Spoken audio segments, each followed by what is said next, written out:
If you're ready to get going in woodworking, or you've been woodworking for a while, but you're kind of wondering, what does George think I have to have in my shop for stationary tools? That's what I'm going to give you right now.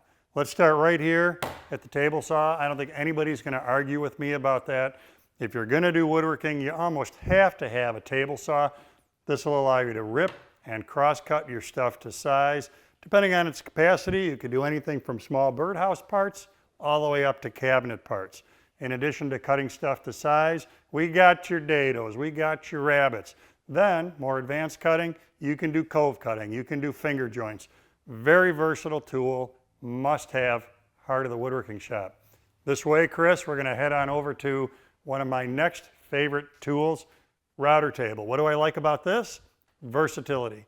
We can hang a router in there, or we can take that motor out, use it for handheld operations like dovetail jigs and edge forming. Here in the router table, you can make doors, you can do raised panels, you can do joinery.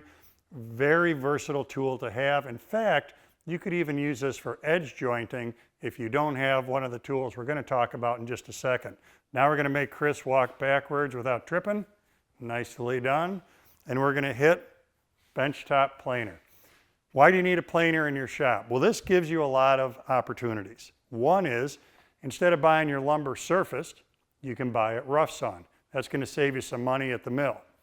The other thing is, when we need thin stock, how are we going to produce that? Well, we can send 3/4 inch stock through the planer, take it down to half, 3/8, quarter, whatever it is you need. It's going to flatten the boards for you. Remember that we've got a building block process going on here. So if we start with kerflooey boards, we're going to have a kerflooey project. We want to get them nice and flat here at the planer. So we get dimensioning, we get flatness.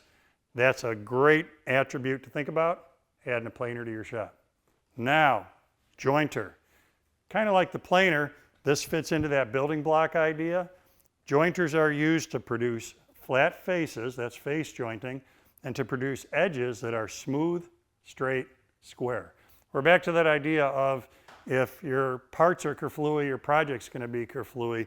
This is a great starting point with your material to make sure that when we take it from here to other parts of our project, it's going to be nice and straight and true so that our project is nice and straight and true. What if you don't want straight and true? What if you want curves? Then you got to have one of these. Bandsaw is one of my favorite tools. Why? We can change the blades and we can do so many different things here. Put a small blade in there, you can cut jigsaw pieces. Put a big blade in there, we can resaw stuff down to size. Then we could take it to the planer and plane it to get off the bandsaw marks.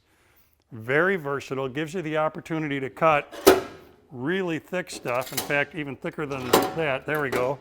This particular saw has a 12-inch thickness capacity. What other tool in your shop can you do that kind of work on? Lots and lots and lots of things we can get out of having a bandsaw in the shop. So, a quick recap.